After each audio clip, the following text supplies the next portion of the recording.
السلام عليكم ورحمة الله وبركاته. ازيكم عاملين ايه؟ يا رب تكونوا بخير. لو اول مرة تشوفيني انا فاطمة ودي قناتي فاطمة كيتشن. مبسوطة جدا اني معاكم وان شاء الله القناة تعجبكم وتستفادوا منها ولو شيء بسيط. ونبدأ الفيديو ونقول اللهم صل وسلم وبارك على سيدنا محمد وعلى آله وأصحابه أجمعين.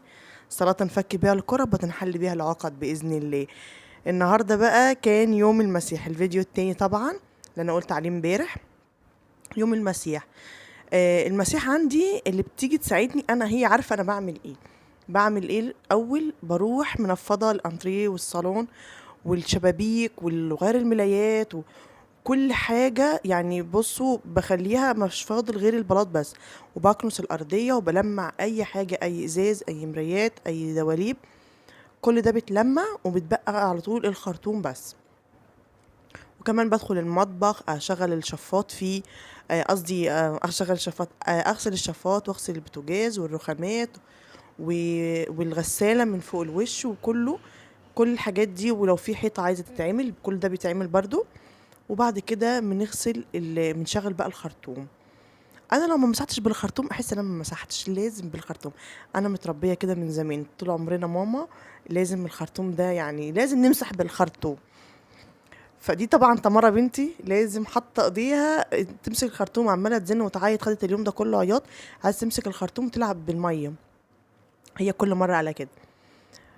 طبعا اليوم بيبقى متعب، لكن انا متعوده كده من زمان، اليوم بيبقى متعب بس برتاح بعديها.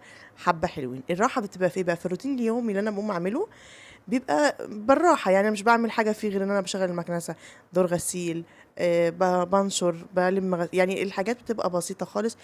بس الشقة نظيفة، يعني أنا بنضف نظافة على نظافة. فلما أنضف والبيت نظيف بحس براحة نفسية. طبعا دي كراسي البلكونات. وأنا عندي بلكونتين، بلكونة كبيرة وبلكونة صغيرة. دي البلكونة الصغيرة. طبعا معرفش أصور في البلكونة الكبيرة لأني قصادي جيران كانوا موجودين في البلكونة. كده بقى أنا خلاص خلصت ورشيت بقى والحمد لله. طبعا انا اليوم كان طويل، انا صورت بس الحاجات اللي اقدر اصورها لان انا التصوير ما كانش مالكني قوي، ما كنتش عارفة اصور،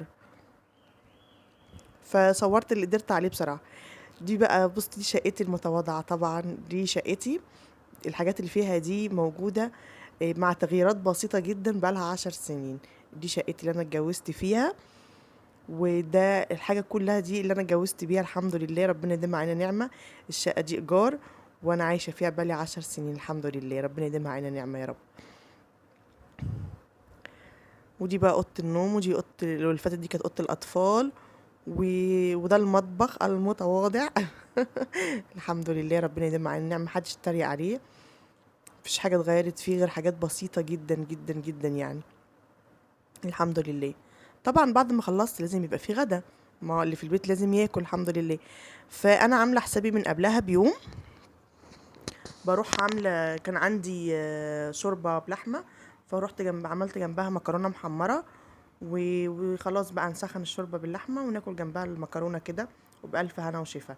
لازم لما نيجي نعمل حاجه زي كده نفكر برضو في اللي جاي هياكل ولازم يبقى في اكل في البيت، في اطفال، في ناس في الشغل، لازم طبعا. طبعا دي الشقه بعد ما خلصت، بعد ما انا ارتحت وعرفت اقف على رجلي بعد ما الشقه خلصت والحمد لله.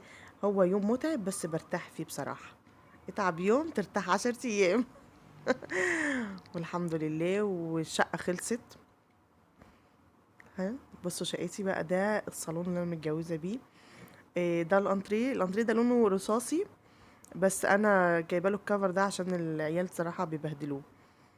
وشايله بقى اي حاجه، اي تحف، اي حتى الحاجات اللي تنفع للاطفال بس. والبلكونات انا بفرشها في الشتاء بس، لكن في الصيف لا مش بفرشها خالص. بتبقى الارض سخنه اصلا والعيال ما بيرضوش يقعدوا فيها وهي مفروشه. ودي اوضه الاطفال وكده. بسيطة خالص. كل الحاجات دي بقى لها 10 سنين، حتى الملايات ما جبتش أي حاجة جديدة بصراحة. الحمد لله. ايه الحاجة كانت موجودة عندي كتير. الحمد لله. وبكده يكون خلص الفيديو. ويا رب الفيديو يكون خفيف وانا اكون خفيفة على قلوبكم يا رب. وتكونوا مبسوطين معايا ان شاء الله زي ما انا مبسوطة جدا معاكم. بتوحشوني كل فيديو والتاني والله. وبكده يكون خلص الفيديو. لو عجبك الفيديو ما تنسيش تدوسي لايك، تشتركي في القناة، وتفعلي جرس التنبيه عشان يوصلك مني كل جديد. وباي باي.